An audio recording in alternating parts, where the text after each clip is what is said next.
internet yi 221 TV maa ngi leen di nuyu te di leen siyaare bu baax di am mbégte ak contentement bu baax comme ni ñu koy defee saa su nekk fi nga xam ni moom moo di la chaîne de l'indicatif du Sénégal fi nga xam ni moom nee naa la chaque jour lépp fële leere tey ma ñëw ci émission bi nga xam ni dañu daan gis may participer tey ba boxte ko fas ci def émission bu am solo muy xew-xewu jamono dañuy waxtaane actualité politique santé développement social lépp la ñuy waxtaane fi nga xam ne moo di ci 221 émission bu mag bi nga xam ni moom moo di xew-xewu jamono tey nag ma dalal koo xamante ni si mu ngi bokk ci acteur politique yi nga xam ni bokk ci ñuy jongante léegi nga xam ne moo di mairie bu Mbal ñu ngeen ko xam ci monsieur le maire Demba Ka ñu dalal ko tey fas yéene waxtaan ak moom ci carrière am waxtaan ak moom ci jaar-jaar aussi également dinañ waxtaan ci li nga xam ne mooy ban ambition la am ba nga xam ni lu tax mu bëgg a xëccoo mairie Mbar lan la nit ñi mën a xaar ci mu loolu lépp dañ koy waxtaane ci suñu plateau 221 nee naa la fii la lépp di leer ci émission bi nga xam ne moom moo di xew-xewu jamono dañ koy daal di bàyyi mu nuyoo ak internet yi koy seetaan à travers 221 monsieur le maire maa ngi lay nuyu. waaw maa ngi lay fay moomu Serigne Saliou maa ngi lay ziar baax a wax di am aussi contenté di bég aussi vraiment ci voilà ci invitation bi voilà di leen delloo njukkal aussi di leen xamal ni vraiment tey 221 nii ngeen ko organiser vraiment c'est ma première participation mais quand même je suis très très satisfait accueil bi lépp jaar na yoon te puis macha allah yàlla na yàlla xeb dolli voilà ba loolu weesoo maa ngi aussi vraiment di remercier aussi voilà di sant di gërëm voilà invitation bi daal kontaan naa ci merci beaucoup. ayca kooku mooy monsieur le maire Demba Ka nekk ci moo ngi jongante bi nga xam ne jongante politique bi am fële ca Mbar bu bokk ci candidat ñu koy ñaan yàlla mu daal di ko koy may parce que loolu mooy objectif bi mu bëgg comme ni mu ko waxee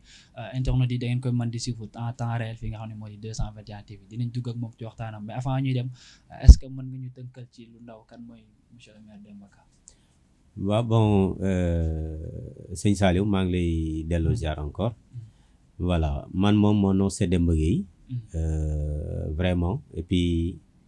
je suis aussi professeur ici à Dakar fii laay jàngale beneen bi aussi mooy je fais partie donc d'un parti qu'on appelle MPD Liggéey donc du professeur Alioune Sow mu teete ñu yar ñu aussi ci wàllu politique ci wàllu woowu tamit ma doon aussi le vice président boo xam ni moom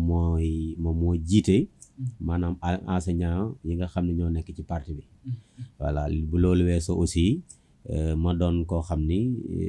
sama dëkk ak sama gox daf ma ñor tellement que parce que xool naa ni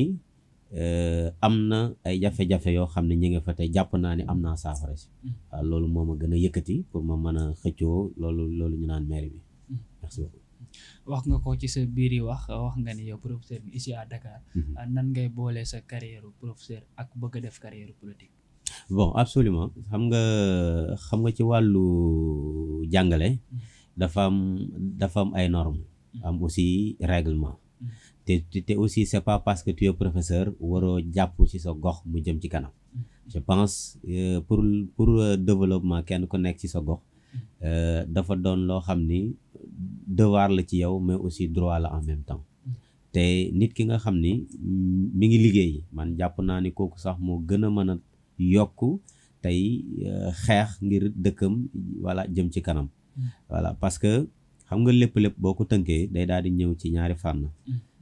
ñaari fànn yi mooy benn dina tax yow nit ñi naw la parce que yaa ngi liggéey beneen bi tamit mooy dina tax sa waa dëkk naw la parce que yaa ngi leen di gestu te bëgg nga aussi dund gi ñuy dund mu doon jafe-jafe nga jëm cee apporter yow sa xam-xam sa gis-gis ak sa man-man ak say relation yi nga am pour dëkk bi mën a jëm kanam donc loolu moo tax tey ñu tourner dellu si waat encore Mbar rien que pour mën a voilà génn leen ci situation boobu ñu nekk. wax na lu am solo leeral na li nga xam ne moom moo di carrière enseignant professeur am ak politique am dañuy ñëwaat foofu noonu nga am ñu ni brusque rek gis la tey nga dëgmal politique mais li sa yitte dëgg-dëgg mooy que soutenir Mbar lan moo lay motiver pour nga def voilà absolument parce que Mbar xam nga ci dégg-dégg tey boo déggloo Mbar wala nga dégg ñu ne la Mbar da ngay imaginer que ni Mbar dëkk bu rëy la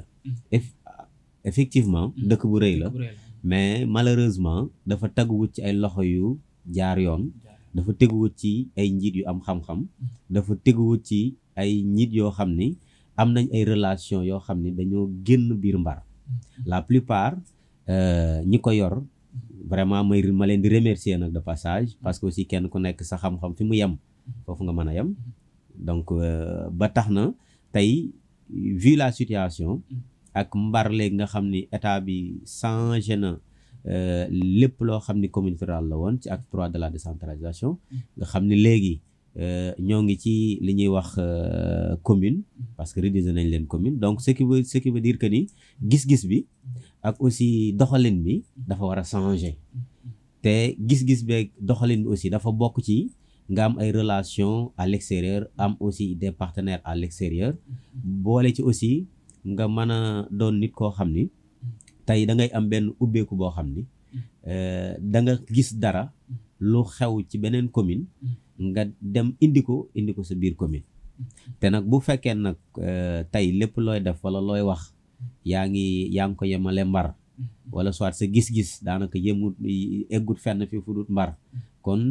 il te sera très difficile voire même impossible pour nga mën a développer mbar ci kaw loolu nag comme que ñun yàlla def na tey ñoo ngi nekk Dakar am ay relation ak ay autorités yoo xam ni c'est des autorités compétentes boole ci encore am nañ yéen a maanaam jàppale ñu mais ñun suñu personne intéressé wuñu ku ñuy jàppale danga ñuy jàppale si suñu localité ñu ciy waxtaan ak ñoom ba nga xam ni ñoom ñu am benn gis-gis bi mooy comme que na nga bëgg ñu jàppale sa localité faw nga dellu kon ci sa localité nga xeex fa boo xam ni da nga am benn ndombal tànk boo xam ni boo ñëwee da nga taxaw ne man la monsieur le maire lii mooy sama jafe-jafe waa dëkk lii mooy suñu jafe-jafe waa gox et cetera su boobaa ñoom ñu mën cee teg seen tànk voilà ce qui m'a motivé aujourd'hui ma sol sama dàll autant pour moi donc wàcc sur le terrain rien que pour jafe-jafe ba voilà merci. gis nañu ci say image nga dugg ci lu ci mel ni village yi wala dox ci biir ville bi. pour uniquement pour saafara nit ñi wax nga ko sànq. Mbar état sensé ne lépp lu nekkoon communauté rurale pour le moment nii da ngay dégg sax mairie bu Mbar. mu boot lu toll ci 72 villages. absolument léegi est-ce que jafe-jafe yi nga fa fekkoon dina yomb pour que ñu changé ko ak ban système nga mën a indi pour ñu changé ko ba li ñuy xaar ci ñoom doo leen recevoir. voilà absolument xam nga man bi ma ñëwee. li ma njëkk a def mooy damaa dem d'abord samay mbokk dem ci samay mbokk mooy waxtaan ak ñoom xool seeni jafe-jafe ñoom d'abord biñ ma waxee seeni jafe-jafe nag ça m'a tellement touché parce que ci wàllu santé la woon ci wàllu pharmacie bi d'une manière générale surtout ak ci case de santé bi loolu moo doonoon seeni jafe-jafe daanaka bon comme que ñoom ñoo nekk biir Mbar nag am jafe-jafe ci wàllu wér-gu-yaram man it ma ci doon wut saafara am ñu ma ci jot a waxtaanal ci laa ne nag comme que ñi dëkk biir Mbar ñoo am jafe-jafe yooyu kon bu ma demoon ci biti Mbar pour xool seen jafe-jafe est-ce que du ëpp loola moo taxoon ma sol sama dàll dem ci quelques villages ba ma demee malheureusement seen jafe-jafe moo gën a jéggi dayoo jafe-jafe waa Mbar ci laa nag man aussi bu ma toogee am peut-être niveau bi ma am wala fi ma nekk wala fi ma toll ci wàllu politique parce que buñ ne MPD liggéey mu doon parti bu mag ñu ne ku jiite ci wàllu ñi nga xam ne ñooy fay jàngale ñu ne c'est Demba Gueye donc loolu du lu ndaw donc nag ce qui veut dire que ni bi loolu amee tamit ma ne kon je dois descendre sur le terrain combattre lii mal bi ak nu ma ko mën a combattre ni ma ko mën a combattre nag bokk na ci nit ki da ngay am xam-xam bi yàlla dénk nañu ci ñu am xam-xam bi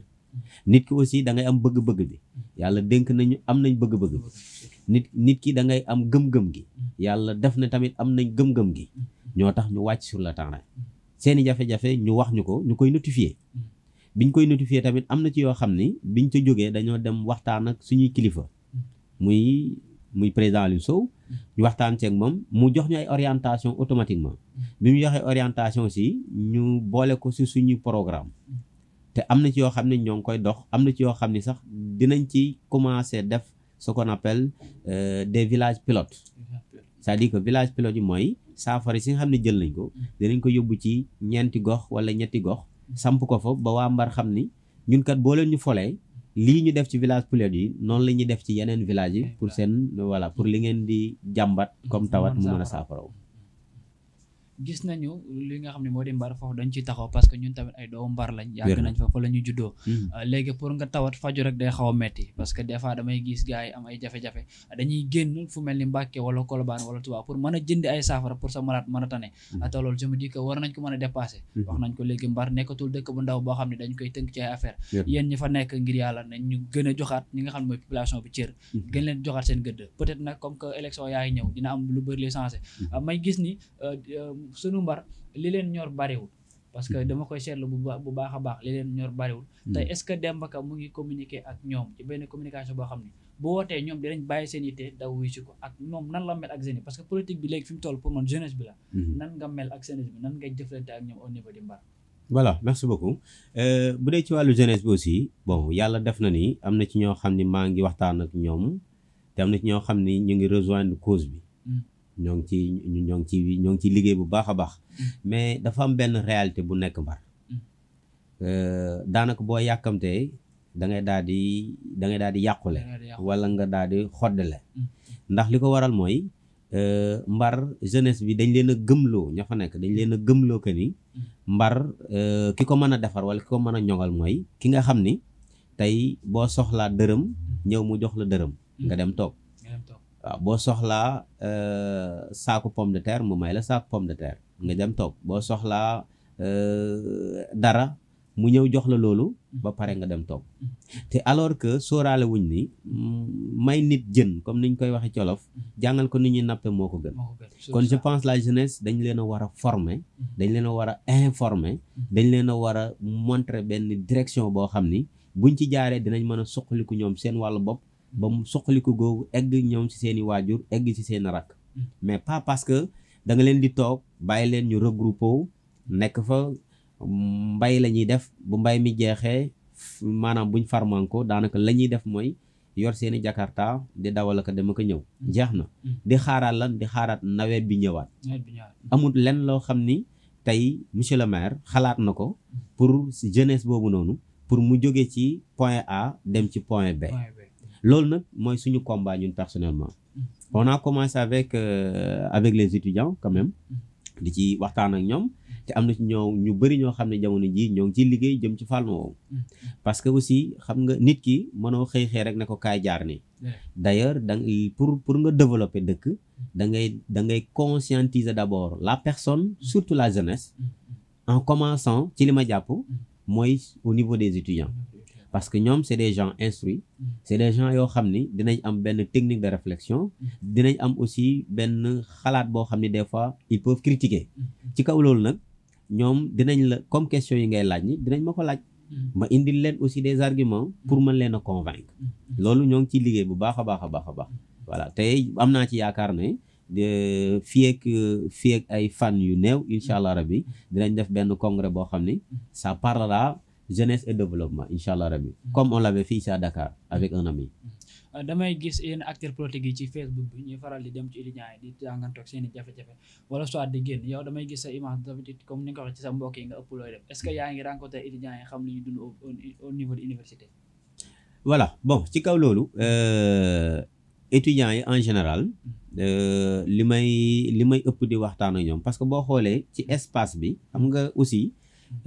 espace universitaire dafa am ay réalité te bëgguma étant un politicien à chaque fois ma fay dugg ko dem ak dugg ko génn j'aime pas man tout ce que je préfère mooy des fois mu organiser leen c'est-à-dire que woo ci ñenn c'est-à-dire que les responsables waxtaan ak ñoom jox leen des orientations wa ilaa maa ngi programmé comme bu ñu delloo lu mel ni mbar durant les fêtes ma woo leen tënk ak ñoom waxtaan ak ñoom ci biir dëkk ba loolu mooy sama philosophie mais c'est pas parce que dama leen a am xeeb wala yu demee noonu parce que ñoom laa gën a favoriser sax booy xool voilà ñoom laa gën a favoriser bon du coup kon ce qui veut dire que ni maa ngi waxtaan ak ñoom ndànk-ndànk parce que wàññ boo gis aussi ci benn lay commencer donc maa ngi waxtaan ak ñenn ñi di remonter aussi parce que chrono bi à chaque fois day yokk di waxtaan ak ñenn ñi di gën a waxtaan ak ñeneen ñi ba nga xam ne tey bu ma defee publication y a pas mal d'étudiants yoo xam ne ñoo ciy intervenir di ko saluer ba pare di wax ni maa ngi sa ginnaaw kon ce qui veut dire que ñu ngi lay suivre de loin léegi nag de loin boobu li ko waral aussi mooy dañoo nekk ci benn espace boo xam ni man personnellement du ma fa mën a dugg étant un politicien voilà c'est juste ça. acce wax na lu am solo leeral na lu am solo parce que damay gis gars yi di publier di dem di ñëw su nañ ko gën a xam parce que pour man étudiant ñu bàyyi ñu concentré seen ay études sax moo gën ñuy dugg di génn dama koy gis souvent ci publication Facebook maa ngi koy wax démb ak Khadim Sow maa ngi koy nuyu de passage moom sama frère la di nuyu étudiants yu mbari yëpp parce que man samay xarit la ñoo koy xam ne est-ce que politiciens yi ni ñu duggee di génn duñu leen sonal est-ce que duñu leen bàyyi ngeen seen étude ba ngeen daje mbar am na lu ñuy waajal mbar xam naa ne dinañ ci ñëw maa ñoom ñu ngi koy waxtaane loo xam ne ñoom ñoo koy def mbar pour gën a defaraat dëkk bi comme général ñoom chaque jour seen combat mooy mbar léegi yow nga ne ci niveau nekk professeur bëgg a nekkaat mairie président mairie bu mbar donc loolu combat la boo xam ne mën na yomb yow ak étudiants yi foofu dama ciy ñëwaat ba tey damay dellusiwaat ci biir mbar bu ñu génne ci jeunes yi dañu dem ci nga xam ne moo di parents yi lu ci mel ni paa yi lu ci mel ni maire yi parce que ñoom xamuñu ci politique dara ak projet yi nga yor ni mu amee solo est-ce que di nga mën a communiquer ak ñoom ba exposer leen ba ñu comprendre parce que là bu ma gisee li nga yor ci projet peut-être que nga wax ma man ma comprendre dina yomb waaye mais nga wax sama papa ma comprendre mun a xaw a compliqué est-ce que yaa ngi naxante ak ñoom ba ñu comprendre li nga bëgg a def au niveau di mbar absolument maa ngi waxtaan ak ñoom bu baax a baax sax parce que man si ni ma Alioune Sow jàngalee ci wàllu politique mooy des fois ñun duñ xëcc wax jëmale ci kaw mais li ñuy def dañ koy dox di ko wax ak conviction te buñ ne fii lañ jëm aussi foofu lañ jëm duñ ci reculer quel que soit alpha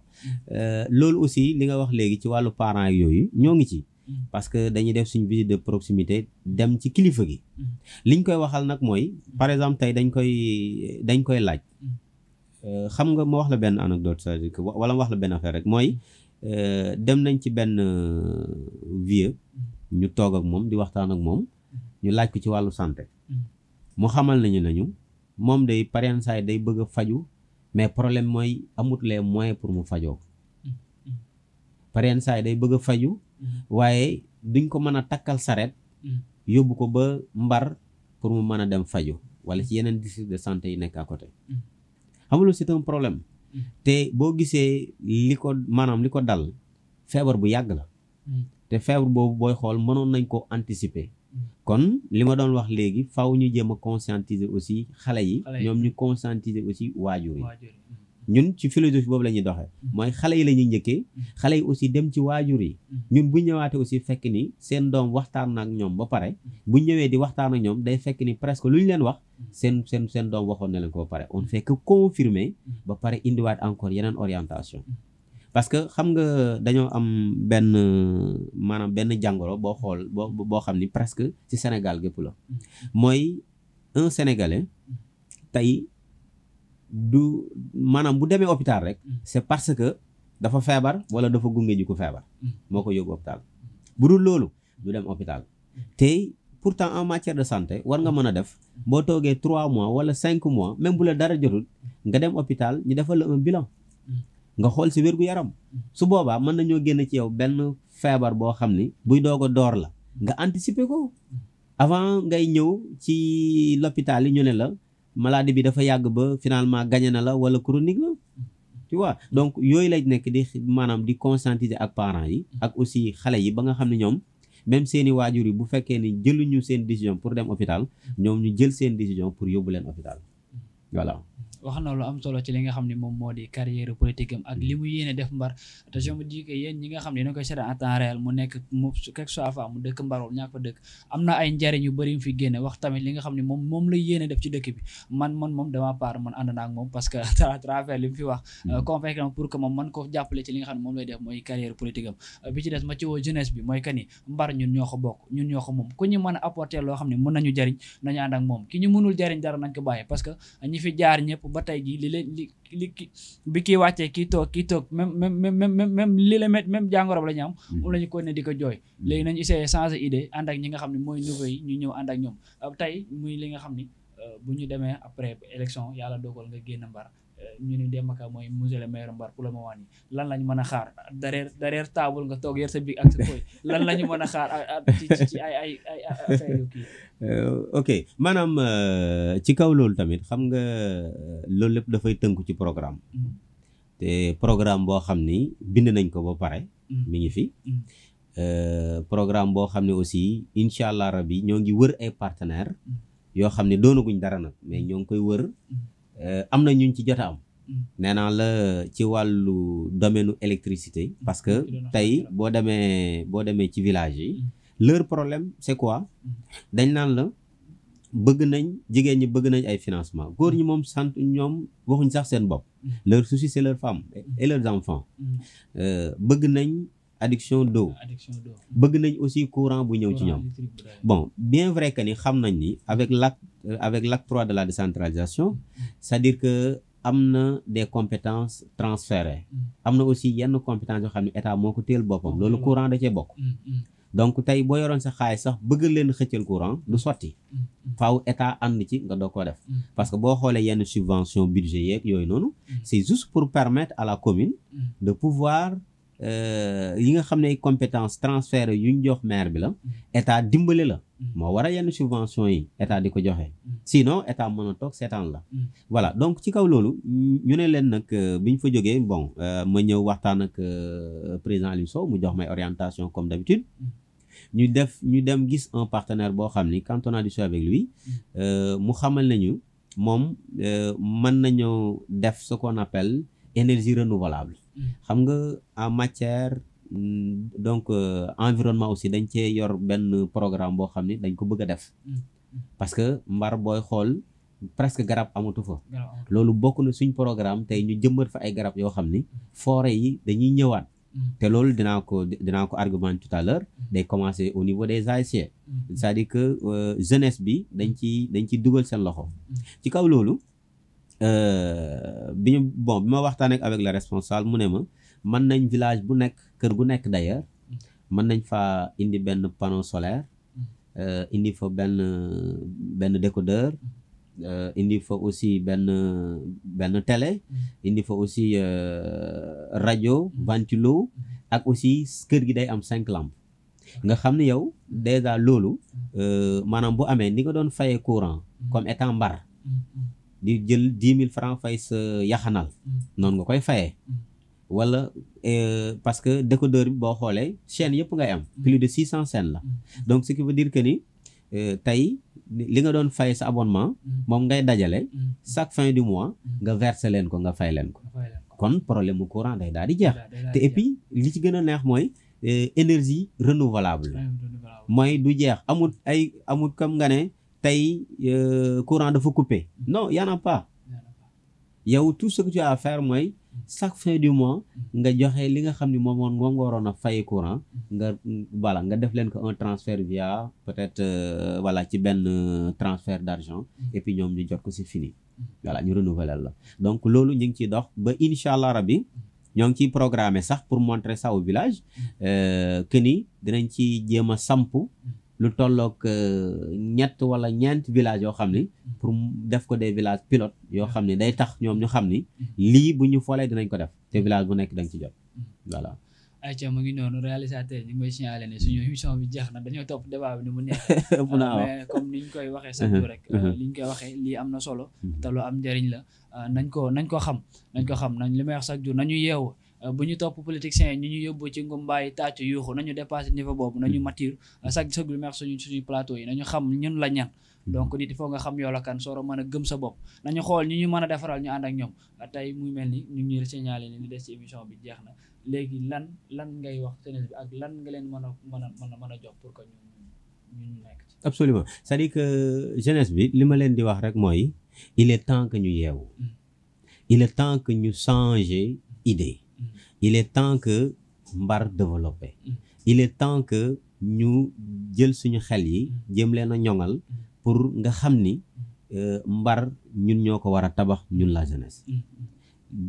mag ñi fa nekkoon baax nañ lool waaye nag dañu war a gunge jamono jiñ toll nii mbar war na dépasser tey ki la jiite wala ñi nga xam ne ñoom nga yaakaar ni ñoom ñoo war a suqali mbar fekk ñoom seen génération ak ñun suñu génération du benn loolu ci boppam la ñu war a changer voilà bu loolu weesoo vraiment temps bi gàtt na lool waaw xam naa moom ñëwaat dina ci am voilà bon mais nag bon je ne pouvais pas terminer aussi sans remercier voilà mon mentor en politique voilà koo xam ni bëgg naa ko lool sama grand frère Aliou Sow voilà président Aliou Sow quand même mu doon nit koo xam ni daf ñuy teete nit koo xam ni daf ñuy toppatoo nit koo xam ni daf ñuy teg ci yoon nit koo xam ni boo jàddee yoon mu ne la dangaa jàdd yoon avec la manière mën na la mere mais daf la bëgg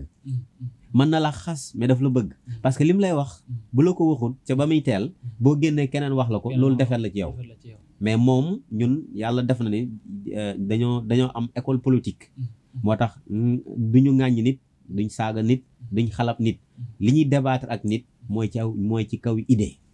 boo noppee am idée ñun c'est terminé jeexal nañ ci maa ngi leen di gërëm di leen sant. wax na lu am solo mu nekkoon xew-xewu jamono te ñaanoon ci monsieur le maire Demba Ka moom mi nga xam ne si chaque fois dañ koy waxee rek yéeneem ak bëgg-bëggam mooy jël li nga xam ne moo di mairie bu Mbar ba mën a changer système ba fa nekk je pense que ni dégg ngeen message yi dégg ngeen programme politique bi mu fi teg dégg ngeen tamit ni mu communiquer ak yéen kon li jot mooy que ñu xool bu baax a baax li ñuy def ànd ak moom wala ànd ak ñu mel ne moom peut-être wax na ko ci biir waxam moom Mbar mooy li koy teel bu ko keneen gañe terewul lii am mooy que mooy Mbar moo ko ñor ñu koy ñaanal yàlla mu daal di ko fay teg parce que loolu mooy ambition te ñun tamit loolu mooy lu ñu gën a ñu koy ñaanal bu baax a baax a baax noonu la ñuy jaajëfale ñi nga xam ne ñu ngi doon siifo fi nga xam ne moo di 221 ci émission bu mag bi comme ni mu ko waxee temps bi gàtt na waaye xam nga plateau noonu la demee te tamit bu ñu toppee mën nañ fay def fii ba tàkkusaan parce que li mu yor dafa am solo te li mu yor dafa am solo dafa am njariñ lool bu ñu ko toppee mën nañ fi def fii ba suba te du jeex di jaajëfal équipe technique bi Baye Kara Seydina Aliou ñoom ñi nga xam ñoo fi doon ci technique bi jaajëfal ñëpp ñi nga xam te ni ñu ngi seetaan moo bu Serigne Saliou fi nga xam ne moo di 221 TV la chaîne di leen Caraïbes Sénégal comme ni ñu koy waxee plateau yaa ngi nii yow mi bëgg a bokk ci émission yi ak lu mën di doon mën nga ñëw ci label Kara 221 yaa di équipe technique monteur réalisateur tout boo ñëwee dañ la koy daal di formel daal la koy delloo ci sa loolu nga xam ne moo di sa télévision wala sa rajo lu mën di doon acca mu ngi noonu la ñuy kontaane baax a baax di jaajëfal waa Guédiawaye mais di nuyu waa Mbar baax a baax di kontaan bu jaajëf di leen jox rendez-vous ci beneen numéro incha allah. Merci beaucoup.